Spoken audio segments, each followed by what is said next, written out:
Hi Tim, so today we've got another cheap and cheerful video, and in this video we're going to talk about text. Stephanie Gent asked how we can create text with a background of an image, so that's what we're going to show you how to do today. I'll show you two different methods, one on a blank canvas, which is what we're going to show now, and then how to do the same thing on an actual photograph. This is quite fun and it's something a bit different, but have a go. I'm sure you'll enjoy playing with the different things that you can do, and I'll show you a couple of different things that we can do as well, just to make it stand out a little bit, make it a little bit different. Okay, so the first one I'm going to look at is how to write text on a blank canvas, and it's fairly straightforward this. So the first thing you need to do is to open a blank canvas, and the way to do that is to go to File and then select New. In there will be a whole set of different preset sizes, or you can create your own. If you know what you're looking for, you can tell what color you want it to be, and the size, the height, whether you want it landscape or portrait. I've got a A3, so this is what I would use, A3, so that if I were ever to blow anything up, I know it would blow up to at least A3. It could be bigger, and on this particular occasion I shall set it up in white, but it could change that to black or any other color. So there we go. So that's now our blank canvas. I'm going to make this full screen, so I'm just going to go to the zoom fit screen, top of the page. Although our canvas is white, I can, if I wanted to, change that to any color I want. So I could, if I go to my tools over in our layers panel over on the right hand side of the screen, look at our tools at the bottom. You've got one with a circle with a diagonal, it's black on one side and white on the other. If I click on that little icon there, and look at the top, I can go solid color, gradient, or pattern. So if I went to solid color, it would bring up my color palette, and I can pick any color I like on there, and my canvas would change color accordingly. At the same time, instead of pressing solid color, I could select gradient, and the gradient again gives me lots of options that I can use on the gradient, different colors, which is always quite nice. And there's a whole load of different ones that you can use in this particular palette. Okay, just for today I'm just going to stick with white just to show you how it works. So the first thing that we need to do is to actually write our text, which is easy, isn't it? So if I was to go over onto our tools panel on the right hand side, you see this letter T? That's T for text. So this is where we actually use our while we type words out. Now you can see there you can have it either as horizontal or vertical, so I can go either straight across or up and down. It's your choice. I'm going to go horizontal because that's what I want to do. And again, there's two different methods. Either I can hold my cursor down and create a box, and then I can start typing in that box, and I'll be restricted to that box. Or the other thing is I can just click on the page, and I could just type some words in. So I'll type in the photo album, and there we go. I can use our move tool, so I can then move that any position I like on our canvas. So I'll go to the middle just for the sake of it. Ordinarily, when you're on your text, you can see that your size of your text, it'll go up to size 72, but you can make it any size you want. I've gone in and made this one 160 just because it fits on the page. You can make it any size you like, and again you can also choose the type of text that you use. If you go into your text at the top, bit like if you're using Word document, there's a whole load of different ones that you can use within Photoshop. For the purpose of this example, I'm just going to use this impact because it's quite a nice one to use. No reason. So what I want to do, I want to convert the words the photo album, and I want to use a picture in that where that writing is, and it's really simple. So for today, I have picked this picture of Tom and Jerry, only because it's nice and colourful, and I kind of will work well with what I want to show you. You can use any picture you like. You can use all your own pictures, doesn't matter. So the first thing I want to do when I use another image, I want to convert it to a smart layer, and I do that by making sure my cursor is away from the box. Don't click on the box, but go to the right of the box and then right click, and then you can see on there it will say convert to smart layer, yeah, or convert to smart object.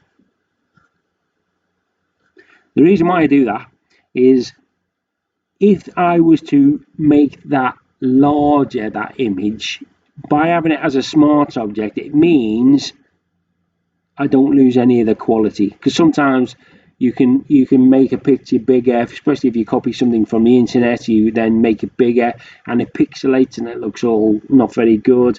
But by converting it to a smart object, it retains that quality, so it doesn't pixelate. So I'm going to take that and I'm going to come back to our photo album. I'm going to go back to our image, and I'm going to use our move tool, and I'm going to go to our layer, actual layer, make sure it's highlighted. Then I'm going to click on that layer and I'm going to keep that held down, and I'm going to drag that up to our new canvas, and I'm going to drop it just there. You can see it's actually quite a small image, but as I said, what I want to do, the reason why I converted that to a smart object was so that if I hit Control T, so that's Control and T, I can then make this bigger. I can expand it any size I like, and then when I hit that check button, I retain the quality. It doesn't pixelate on me. Okay, so that's a good tip. So now that's sitting over the top of our text. So I've just added that picture on top of the text, and the rest of it is really simple now. So again, I'll go to layer 1, which is our Tom and Jerry layer. I'm going to go away from the square, so don't click inside the square, click outside of that square, and then I'm going to right click, and all I'm going to do is go down to where it says create clipping mask. Yeah, just under halfway, create clipping mask, and all I do is click that, and bingo, there you go. Now our lettering, our text, has assumed the picture that we put over the top of it, and in this case it was Tom and Jerry. Because it's a layer all on its own, it means if I go to the tool, or to the move tool, and I make sure that layer 1 is selected, even from there I can move this about till I get the image that I'm happy with. Yeah, that doesn't move. How's that? That's how we do it. Great. Now we're going to take this a step further. Now we've got our picture, we've got our text, and we've got our photograph behind the text. We want to try and make that a little bit better. So I'm going to come down, I'm going to highlight our text layer. Yeah, I'm going to come away from our layer 1, I'm going to come down to our text layer. When I'm in our text layer, our tools at the bottom of our layers panel, it's got FX. Now some people have used this before, so when we're doing our framed images and we've got our drop shadow, we go down here. So I want you to click that FX button, and then I'm going to go to blending options, which will be right at the top, and I'm just going to click blending options. That will open this panel, and this means, as we've seen before, we can do lots of stuff with this. So I can move this about so you can see it better. So let's have a little play. Let's see if we can make this wording stand out a little bit more. So let's go down, and we're going to add, we'll add a drop shadow because we know what drop shadow is. So I'm going to click on drop shadow, and you can see if I go to drop shadow, if I add this little plus sign on drop shadow, it then gives me all the criteria for that particular shadow. So you can see it's already added one, whatever the defaults were, but I can change it. So if I was to change the distance, so that is where our shadow is in relation to our picture. So if I move that, I can then move that shadow.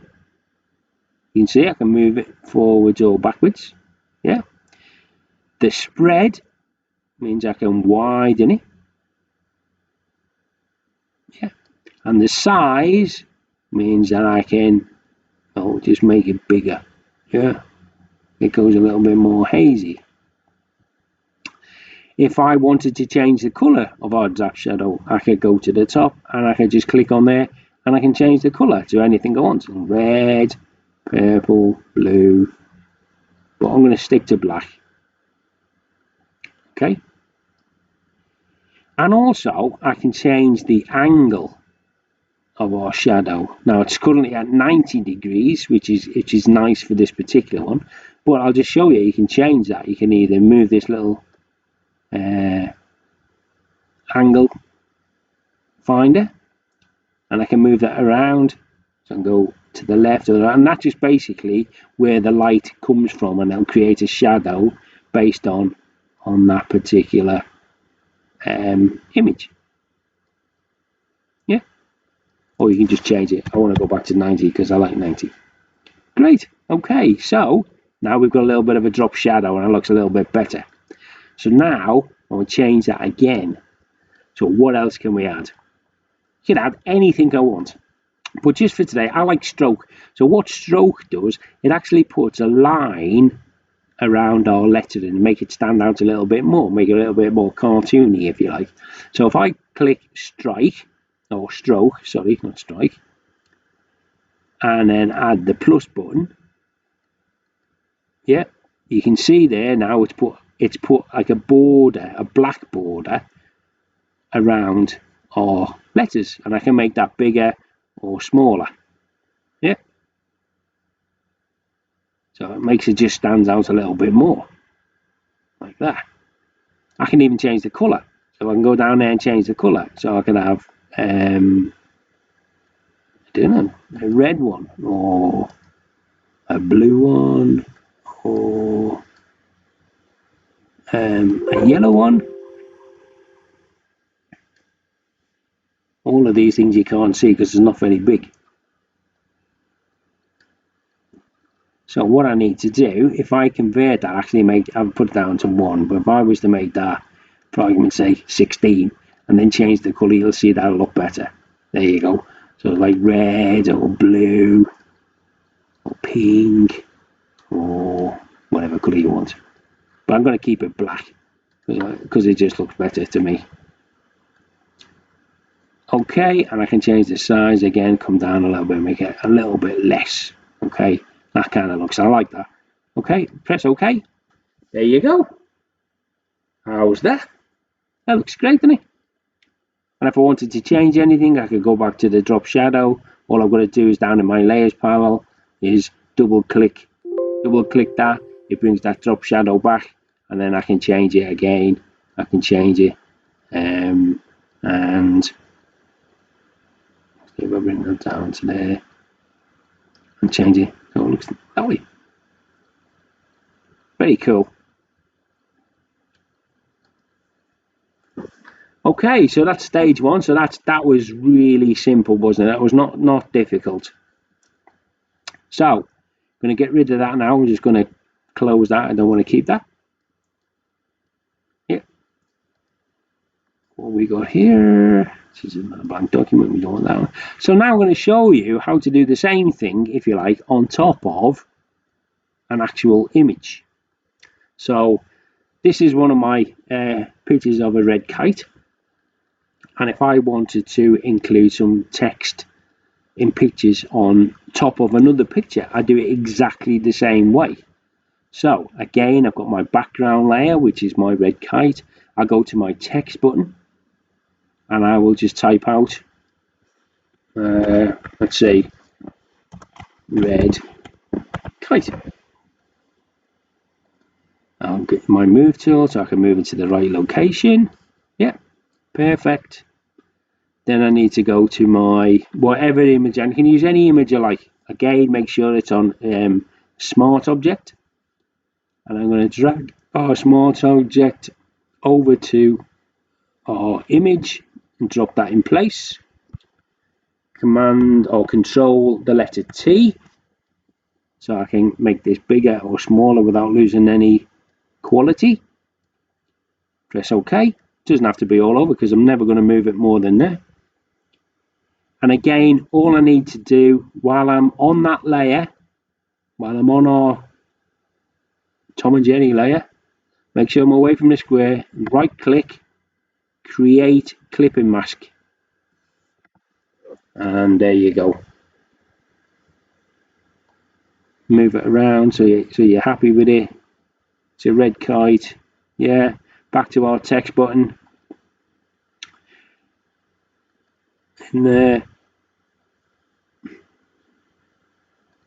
FX, a bit of drop shadow.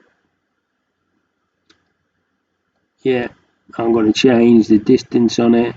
There you go. I'm going to move that around so it's the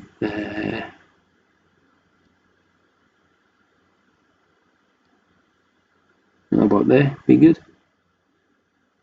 More distance. Could be deeper shadow. That kind of looks cool as well. And then I'm going to go for stroke, like we did before. It's got a white line around it at the moment. Hey, that looks alright though. Might use that. Yeah. Oh, let's go for. We use black. Oh, yeah. Any colour we want. To be honest, I'm going to go back to white because I thought that was quite good. And in fact, I can make it bigger. There you go. How's that? And then all I'm going to do is press OK. Job done. Okay guys, that's another cheap and cheerful video. Go away, practice that. And happy typing. I look forward to seeing some of your work online. And have a good day. And see you later. Okay, bye.